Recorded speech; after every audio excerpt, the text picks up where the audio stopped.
Hello नमस्कार. रूपा जगताप रेसिपीमध्ये आपल्या सर्वांचं खूप खूप स्वागत. आज आपण वांग्याचं भरीत करणार आहोत. हे काळं वांगे घेतलंय मी. आपण त्या वांग्याला चिरा पाडून घेणार आहोत आणि आतमध्ये बघायचं वांग खराब वगैरे आहेत का बघायचे. वांगे कधी कधी आतून खराब असतात ना, म्हणून छान चिरा पाडून घ्यायचा.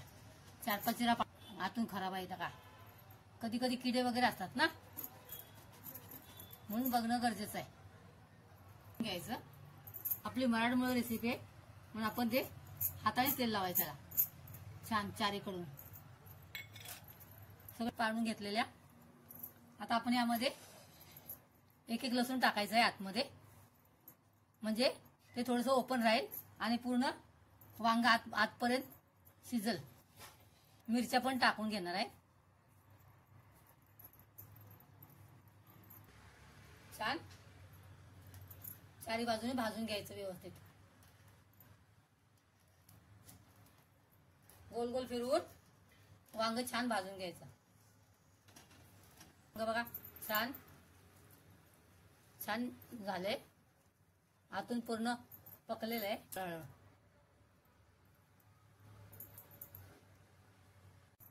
आपण या वांग्याच्या सर्व छिलके असे काढून घ्यायचे. मी सर्व छिलके वांग्याचे काढून घेते.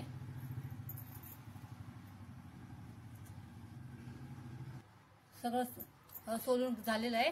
त्याचे सालटे मी काढून ठेवलेले आहेत. आता या आतमधल्या मिरच्या पण बघा छान मोके झालेले आहेत. आता आपण हे वांग्याचं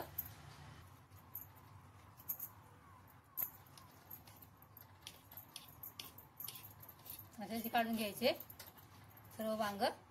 त्यामध्ये मिरच्या पण आहेत, त्या पण त्याच्यामध्येच बारीक करायच्या आपण. हे बघा, आणि लसूण पण आहे त्यामधला. बघा लसूण पण खूप स्मूथ झालाय. हे बघा लसूण पण कसं स्मूथ झालंय बघा.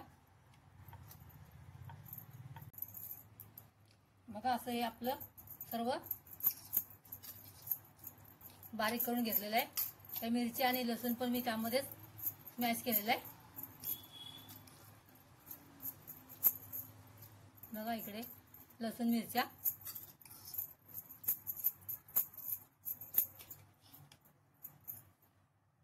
तेल टाकणार आहोत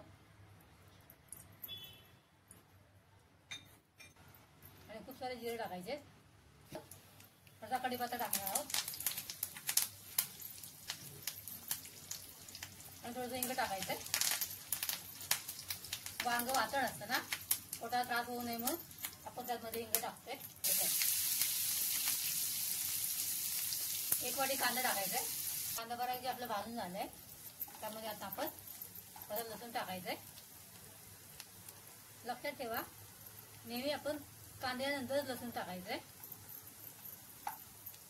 टमाटर टाकायचा 1 वाटी. 1 टमाटर टाकले आपण. तो पण चांगला भाजून घ्यायचा आहे. वगैरे छान भाजून झालेलं आहे. त्यामध्ये आता आपण मसाले टाकणार आहोत. 1 चमचा जिरे पावडर टाकायचे. 1 चमचा धने पावडर टाकायचे.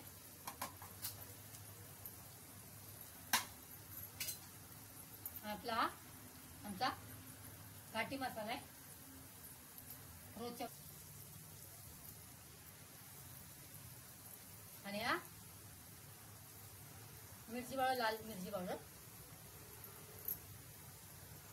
1 चमचा घेतले. सर्व एकत्र व्यवस्थित एकजीव करा. आणि या स्टेजला आपण हे बनवलेलं वांग्याचं ते त्यामध्ये ऍड करायचं आणि छान एकजीव हलवून घ्यायचं व्यवस्थित.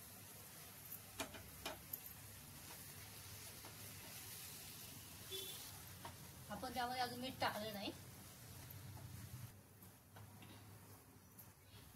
इथे आपण अर्धा चमचा गरम मसाला टाकायचा आहे. आपण इथे कुठेच मीठ टाकलेलं नाही. आपण इथे 1 चमचा मीठ टाकायचं आहे त्यामध्ये. मीठ टाकल्यामुळे थोडंसं पाणी सुटेल का. आपण इथे थोडंसं झाकून ठेवूया. 2-3 मिनिटं फक्त झाकायचंय. मिनिटं झाकून ठेवायचंय.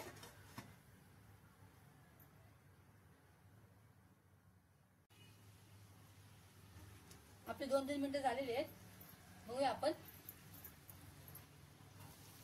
वाव,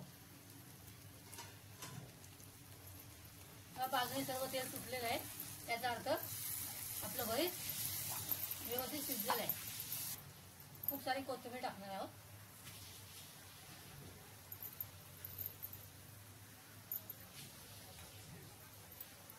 आणि परत एकजीव करून घ्यायचंय. कलर पण सुंदर आलाय आणि वास पण छान येतोय. असंही आपलं सांगली सातारा स्टाईल वांग्याचं भरीत तयार झालेलं आहे. तुम्हाला माझी रेसिपी